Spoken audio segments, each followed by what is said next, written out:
What we're going to do today is take a look at what I sometimes call a mega system, but honestly, it's just a system that has more variables. As I mentioned in the little remind message, you should find yourself with some time that you can start looking at the homework. In other words, instead of us going over notes the whole period, most kids, after they see a couple of these, say, okay, let me try some. And that's what the homework's for. So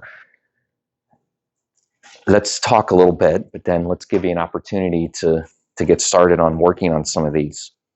Here's kind of the deal. If you're presented with a larger system, you need to do some more canceling and combining, but you don't want to do it just randomly. You don't want to just kind of cancel this because it looks like the right thing to do or because somebody told you to. You're trying to cancel so you can end up with two variables. You're trying to cancel so you can end up with two variable equations. And it's kind of one of those, oh, by the way, you want to make sure that you're ending up with the same two variables. Some of these things might seem a little bit like common sense, but you get into a tricky problem and you're kind of like, what am I supposed to do? This is what you're supposed to do. You're trying to get two variables and they need to be the same. And here's why. Because then you're back to yesterday. Then you're back to solving a little, regular two variable system, with like X and Y, or maybe X and Z. It doesn't matter what letters they are. Okay, so as usually is the case, can we do this? Can we do this with an actual problem? Okay, here's kind of a strange system. It's got X plus Y minus Z equals 8.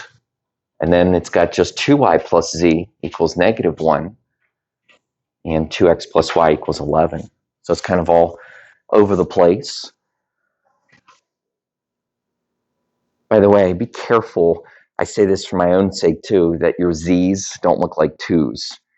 I can tell you as a teacher, kids over the years, can you come over and help me find my mistake? And we're looking and we realized that a z became a 2. And then, of course, the math doesn't work out. So just be careful with your z's.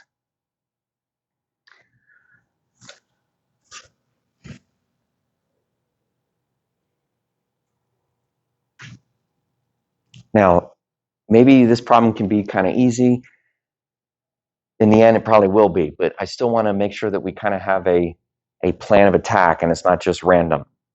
So I see two things. I do see opposites. And to be honest, that's kind of on purpose. Those z's are opposites. And when you have opposites, you can add. Now I'm drawing a line right there because I'm insinuating I'm just going to add the first and second equation. Okay, so that's usually pretty clear. But listen to this very carefully. And it's not supposed to be hard, but it's important. If the z's are going to cancel out, you're going to be left with x and y, right? If the z's are going to cancel out, you're going to be left with x and y. Well, look at what you already have, another xy equation. So my point here is that when I add these top two equations and get x plus 3y, and the z's cancel out, now I'm staring at two equations with two variables. Just like it says up here, we're trying to end up with two equations with two variables. Okay, so it wasn't just random that we added those two equations, but we do end up with now a kind of like a solvable system. And maybe you're solving it, that's fine. Or if you want to kind of solve it with me. People organize these differently. As you can see, what I'm doing here is kind of just taking what I already have written down and continuing to work with it. But now I have a regular system, so to speak. Okay, and you can get opposites in this system. Maybe you're making the x's be opposites. Maybe you're making the y's be opposites. I like to make the x be opposite, but maybe you're doing it with the y's. So I'm going to multiply by -2. And really, this is what you guys did yesterday. And again, did a really nice job with it. Okay, so you kind of pick your own organization technique. In some ways, I need to kind of ignore this system. I can just do that with my chalk, but I need to make sure that I'm adding now the x's to cancel. The y's are going to be negative 5y. And when you add these, we end up with negative 3.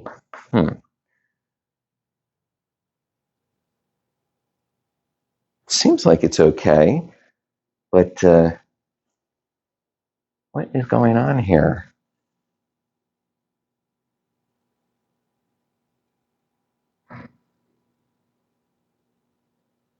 Does anybody, there's something that's not right. Either I made a mistake, which happens, or maybe I miswrote something. Happens my stuff sometimes, but I don't know if I'm missing something. Okay. No, everything's okay. Yeah, it's kind of the classic, you end up with a decimal or a fraction, and you sort of think you made a mistake. But I don't think we did. Okay, yeah, that doesn't hurt to see a fraction. Not everything has to work out as an integer. Now, once you get a value, I know you kind of know this, but be careful that you plug it back in a way that's going to allow you to get another variable. So, here's a y value. You've got a lot of options, but I would try to keep it as simple as possible. Plug it back in. I'm going to plug it back into this equation because it'll allow me to get an x value.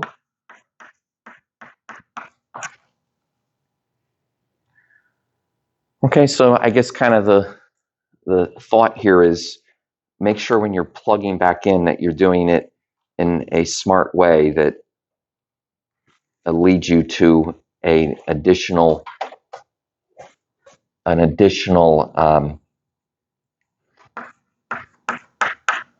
variable.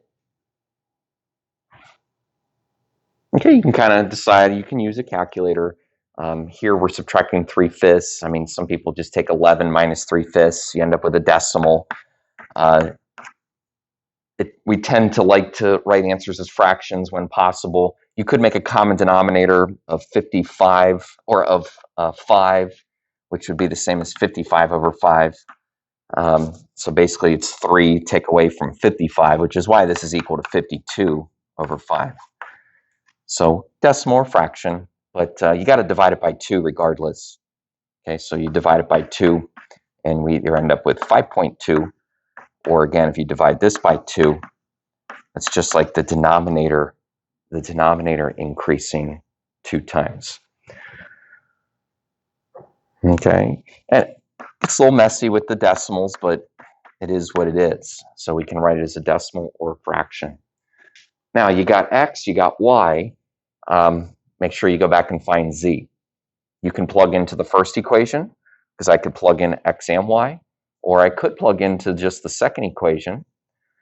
It's kind of interesting. If I plug into the second equation, I don't have to mess around with extra variables. So I'm actually going to choose that method just so we can see that. So I can plug in 3/5. Okay, I know you guys know this stuff. It's the main thing. The main thing is getting these problems set up with 2 variables in the first place.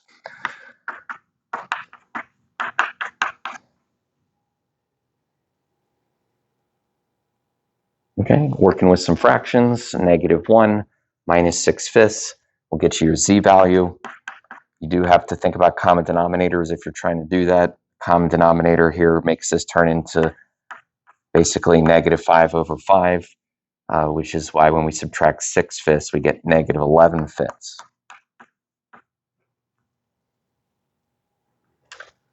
Okay, but interesting, we do end up with a point. Yes, there's such a thing as a 3-variable point. A 3-variable point is actually graphed in a 3-dimensional plane. Here's a little bonus for coming to class today. I'm not going to make you do this on a test or quiz, but sometimes kids are interested in thinking about basically the third dimension. this is x and y, kind of like it's always been. Then the z-axis is our three-dimensional axis. Okay, now if I try to draw that on paper, that's the best that I can do. I can make it look diagonal, but really the z-axis is the axis that's coming out three-dimensionally.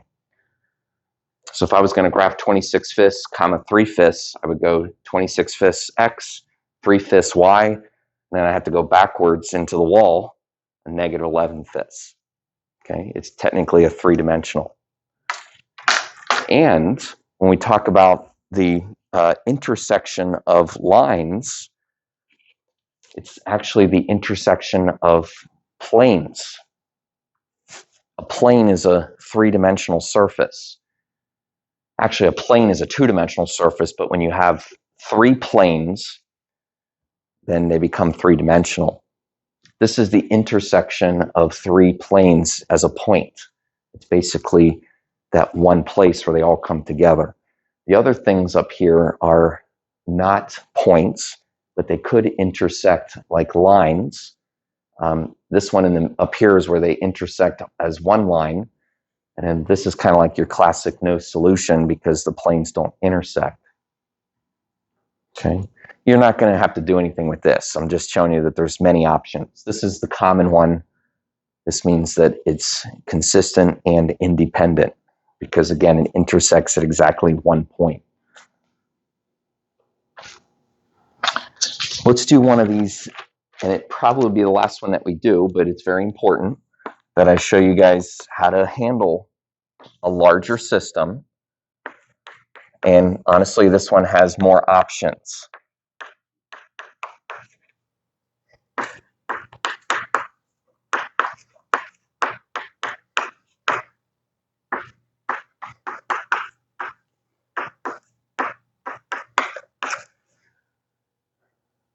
X minus 2y plus 3z equals 12. 2x minus y minus 2z equals 5. And 2x, 2y, and minus z equals 4.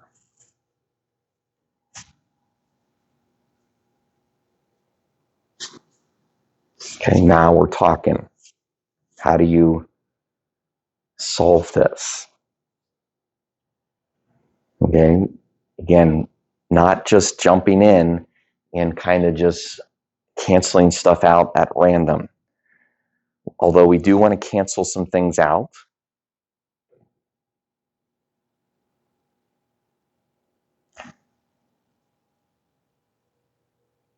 Okay, now maybe you're kind of going off on your own. Maybe you want to play along with me. Here's what I notice. Maybe you notice the same thing. The y's in the first and third equations are already opposites. That's probably good. I mean, we can like take advantage of that. The y's are already opposites. Here's the thing though, if you're going to cancel the y's, that's going to leave you with x and z. Okay, just keep that in mind. If I'm going to cancel the y's, that's going to leave me with x and z. Make sure you understand that I'm adding the first and third equation. So your eyes need to carefully deal with those numbers. Be careful that you get 16 when you add 12 and 4.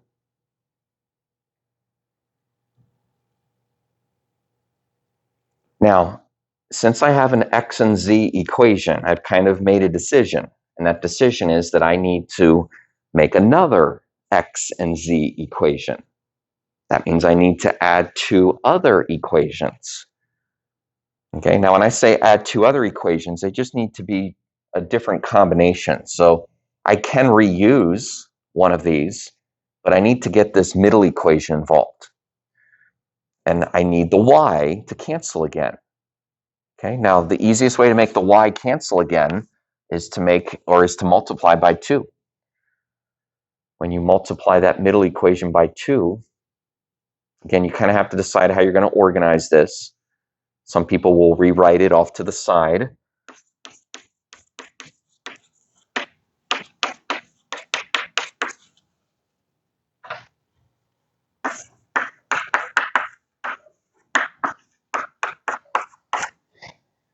Usually I find that for most students it's just keeping everything, all the ducks in order here, not losing track of a number.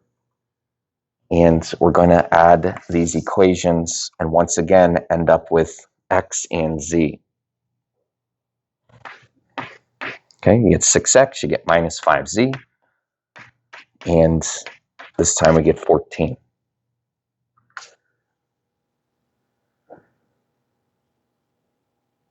Okay, that's pretty much how this goes. You should feel like you're at a point here that kind of feels like yesterday, and I expect that you're ready to rock and roll with it. You don't really need to listen to me, but I do want to finish the problem so that you can see that we have to sort of start over. We have to start over with opposites.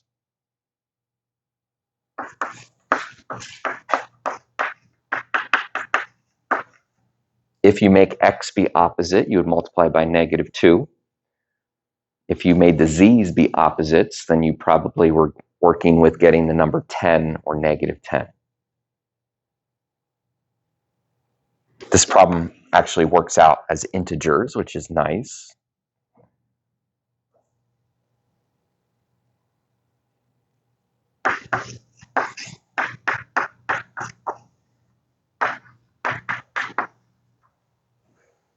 I know you've seen this before, but be careful.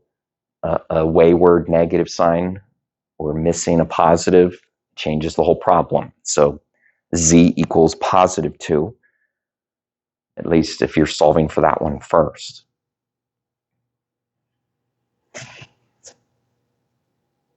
Maybe the only other thing that you need to hear is to not go back to the original system until you need to. Okay, when you plug z back in, plug it back into your simpler system. Don't go back to the big old XYZ equation until you need to.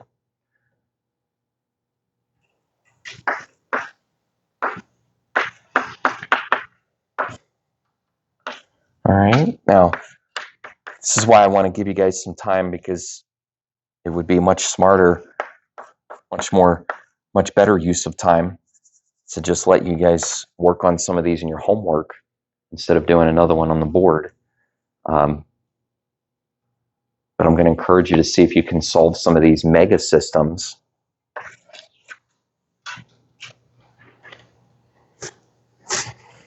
If you do need some more of my guidance, I can kind of be here to help. Otherwise, you sort of just got to get your nose to the grindstone and find your 3 variables.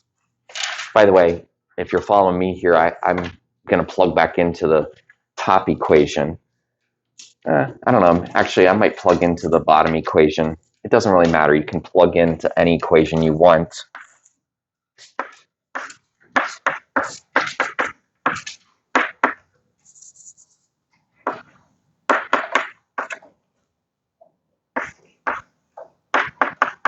Okay, so we end up with 4, 5, and wait a minute. I did a little too much mental math. We end up with 4, -1, and 2. 4, -1, and 2.